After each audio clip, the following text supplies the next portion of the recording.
Good morning बच्चों, मैं अंजुला शर्मा व्याकरण में कक्षा 9 के पाठ समास की व्याख्या करने जा रही हूँ।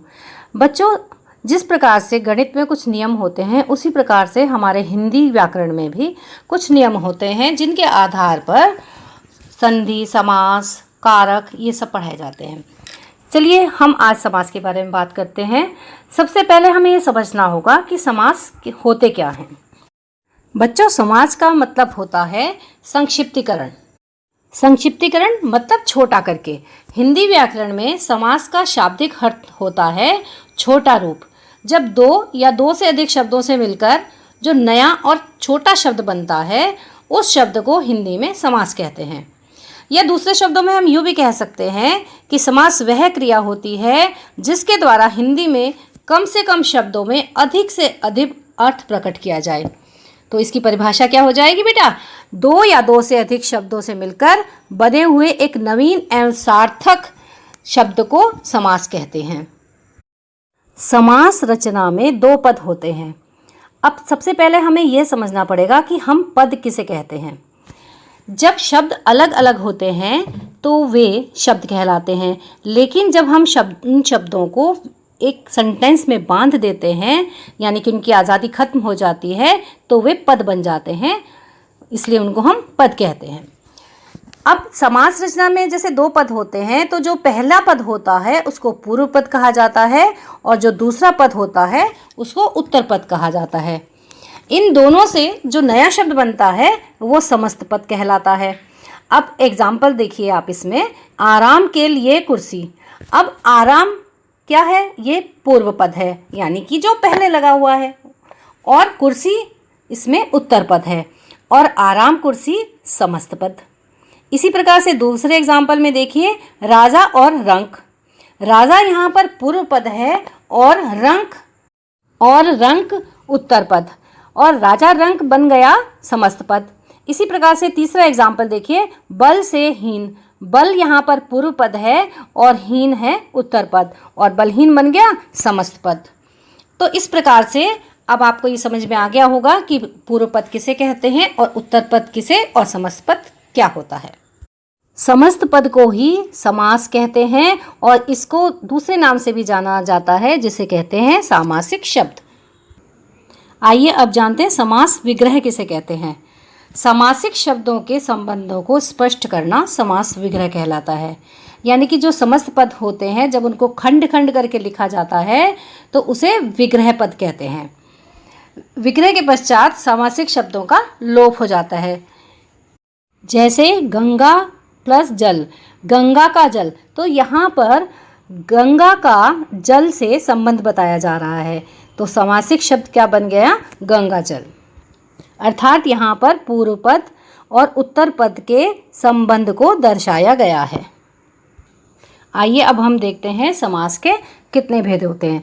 बच्चों, समास के 6 भेद होते हैं। नंबर 1 अव्ययीभाव समास, नंबर 2 तत्पुरुष समास, नंबर 3 कर्मधारय समास, नंबर 4 द्विगु समास, नंबर 5 द्वंद्व समास और नंबर 6 बहुव्रीहि समास। बच्चों, इनको समझना कोई मुश्किल काम नहीं होता। चलिए अब हम सबसे पहले समझते हैं अव्ययीभाव समास। अव्ययीभाव समास को समझने के लिए पहले हमें समझना पड़ेगा अव्यय किसे कहते हैं। देखो, व्याकरण में 2 शब्द होते हैं, विकारी और अविकारी।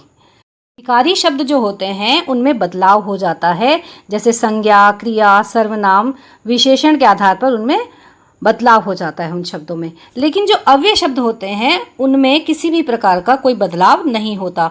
ये शब्द होते हैं जैसे यथा, क्योंकि, इसलिए, तो इसलिए ये अव्यय कहलाते हैं।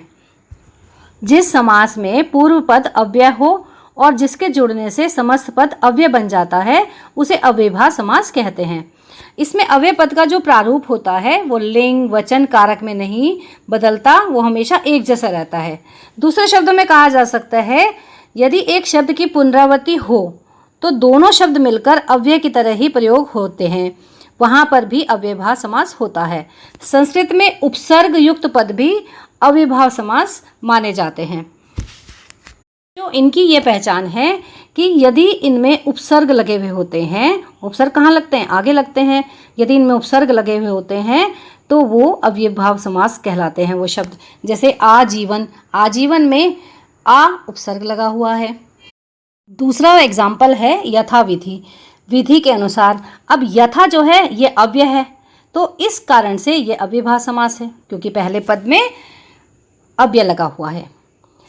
अब यदि तीसरा एग्जाम्पल देखें, हाथों हाथ, यहाँ पर पूर्व पद और उत्तर पद दोनों मिलकर अव्यय बन गए हैं, इसीलिए यहाँ पर भी अव्ययभाव समास है। इसी प्रकार से जैसे रातों रात, धड़ाधड़, इस तरह से ये अव्ययभाव समास बन जाते हैं और इनकी ये पहचान है। चलिए अब हम देखते हैं अगला समास, तत्पुरुष समास। जिस समास में उत्तर पद अर्थात बाद वाला पद प्रधान होता है और पूर्व पद यानी कि पहले वाला जो पद होता है वो गौण होता है, यानी लुप्त हो जाता है, अर्थात समस्त पद का दूसरा पद अधिक महत्व रखता है, वहाँ तत्पुरुष समास होता है। यानी कि दूसरा जो पद होता है वो प्रधान होता है और यह कारक के साथ जुड़ा होता है। इसमें दो पदों के बीच में कारक चिन्हों का लोप हो जाता है। समास का विग्रह करने पर प्राप्त चिन्ह जिस भी कारक का होता है उसी के आधार पर समास का नाम लिखा जाता है। इसके लिए हमने पहले जैसे कारक पढ़े हैं तो उसमें एक कारक की टेबल होती थी, जैसे कर्ता ने, कर्म को, करण से, ये टेबल आपने पढ़ी होगी। तो ये उसी के अनुसार विभक्ति लगती है। पहला एग्जाम्पल देखिए, जेब के लिए खर्च। अब के लिए इसमें क्या है, कर्ता ने, कर्म को, करण से, के द्वारा, संप्रदान के लिए, तो ये विभक्ति किसकी है, संप्रदान कारक की। अब दूसरे एग्जाम्पल में देखिए, राजा का पुत्र, राजपुत्र, यहाँ पर का जो है संबंध कारक की विभक्ति है, तो यहाँ पर संबंध तत्पुरुष समास होगा। तो इसी प्रकार जिस भी कारक की जो विभक्ति लगेगी उसी के अनुसार यह समास होगा। आइए अब देखते हैं तत्पुरुष समास के भेद। तत्पुरुष समास के 6 भेद होते हैं। नंबर 1, कर्म तत्पुरुष समास।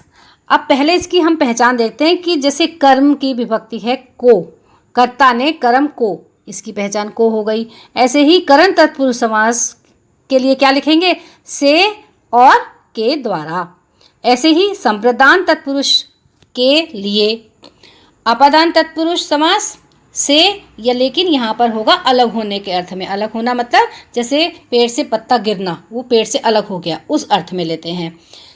5वां है संबंध तत्पुरुष, जिसमें का, के, की, रा, रे, री, जैसे कि राजा का पुत्र, है ना, और ऐसे ही मेरा, मेरी, इस प्रकार से। ऐसे ही अधिकरण तत्पुरुष समास में जो है वो विभक्ति होती है में, पर और ऊपर। बच्चों, इसके लिए आपको कारक की टेबल याद करना जरूरी है। जब आप ये टेबल याद कर लेंगे तो आपको आसानी से समास समझ में आ जाएगा। आइए अब इसके भेद समझते हैं। सबसे पहले है कर्म तत्पुरुष समास। कर्म तत्पुरुष समास की विभक्ति क्या है, को। समस्त पद का विग्रह करते समय जब कर्म कारक की को विभक्ति प्राप्त हो तो उसे कर्म तत्पुरुष समास कहते हैं। इसमें दो पदों के बीच में कर्म कारक छिपा हुआ होता है।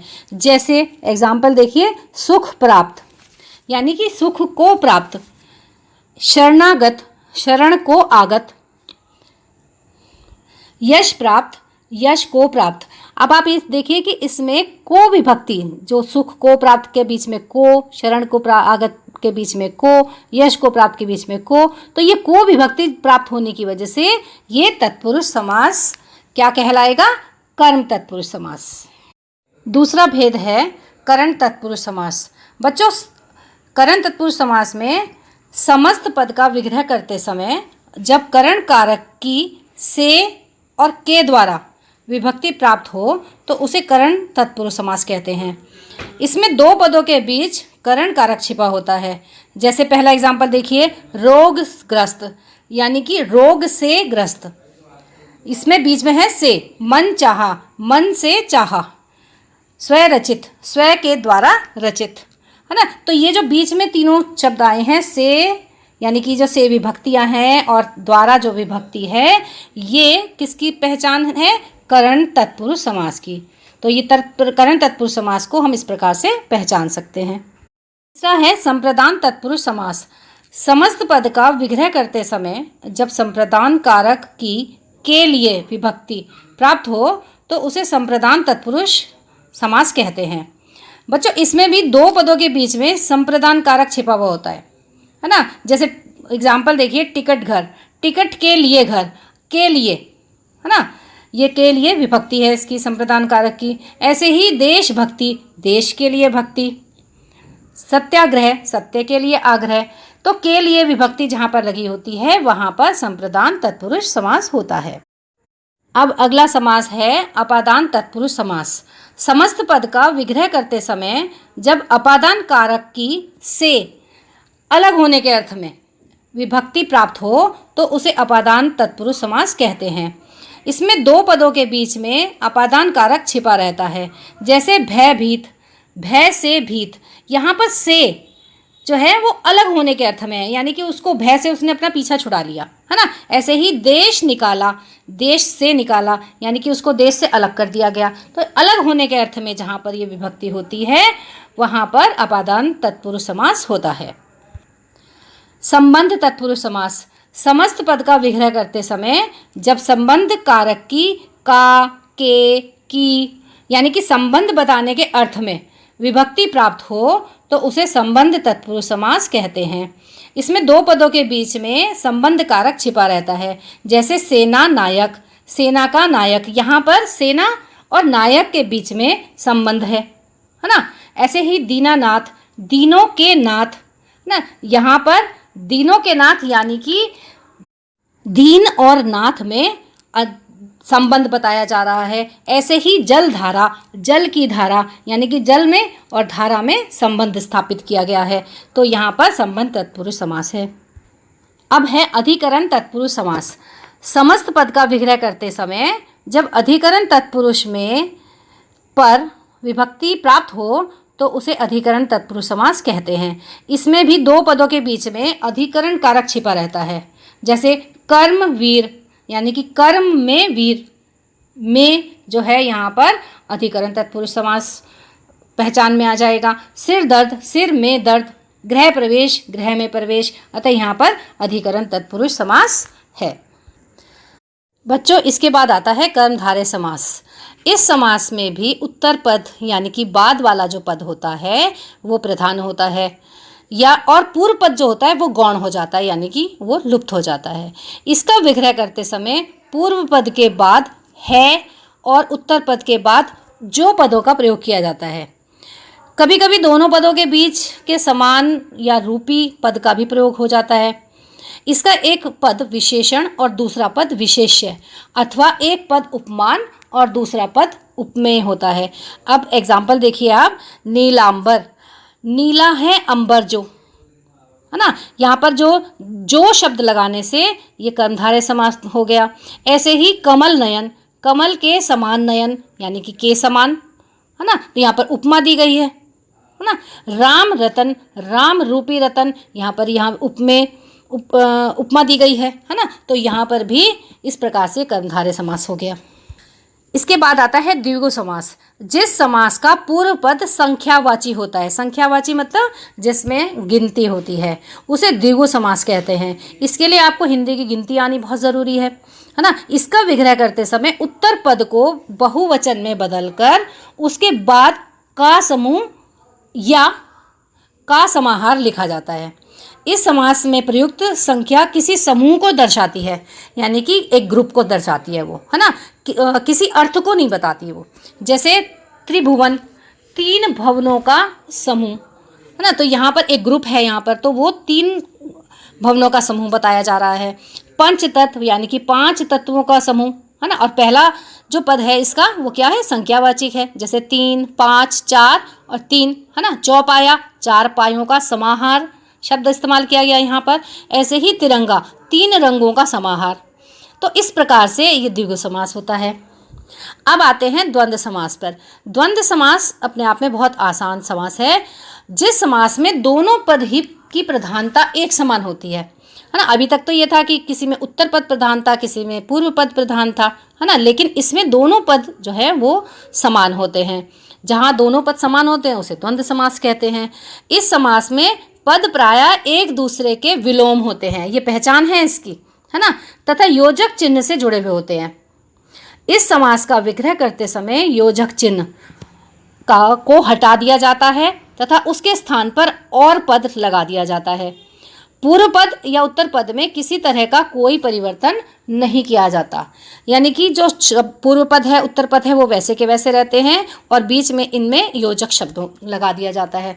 जैसे आज कल, है ना, आज और कल, है ना, सास ससुर, सास और ससुर, गंगा यमुना, गंगा और यमुना, देश विदेश, देश और विदेश। तो यहाँ पर सब जगह और लगने से ये द्वंद्व समास बहुत आसानी से समझ में आ जाता है।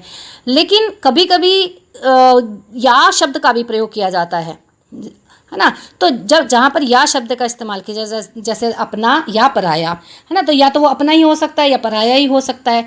तो वहाँ पर जो दोनों पदों को एक साथ रखा जा सकता है वहाँ पर और का प्रयोग होता है, और जहाँ दोनों पदों को एक साथ नहीं रखा जा सकता वहाँ पर या पद का प्रयोग होता है। अब आते हैं बहुब्रीहि समास पर, जिस समास में ना तो पूर्व पद की प्रधानता होती है और ना ही उत्तर पद की, अपितु तीसरा कोई अन्य पद जो होता है वो प्रधान होता है, वह उसे ही बहुब्रीहि समास कहते हैं। इस समास का विग्रह करते समय पूर्व पद के बाद है और उत्तर पद के बाद जिसका, जिसके या जिसकी अथवा वाला, वाली या वाले पद का प्रयोग किया जाता है। इसे एग्जाम्पल से समझिए। त्रिलोचन, तीन लोचन हैं, जिसके, लोचन मीन्स आँखें, है ना, यानी कि जिनकी तीन लोचन आँखें हैं अर्थात शिव। नीलकंठ, नील है कंठ जिसका अर्थात शिव। दशानन, 10 हैं आनंद जिसके, है ना, अर्थात रावण, आनंद मीन्स सिर, है ना। लंबोदर, लंबा है उदर जिसका अर्थात गणेश।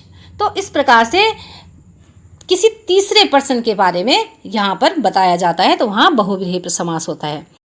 बच्चों कुछ समास जो होते हैं वो एक से लगते हैं, जहाँ बच्चे थोड़ी गलती करते हैं। चलिए इनको समझने की कोशिश करते हैं।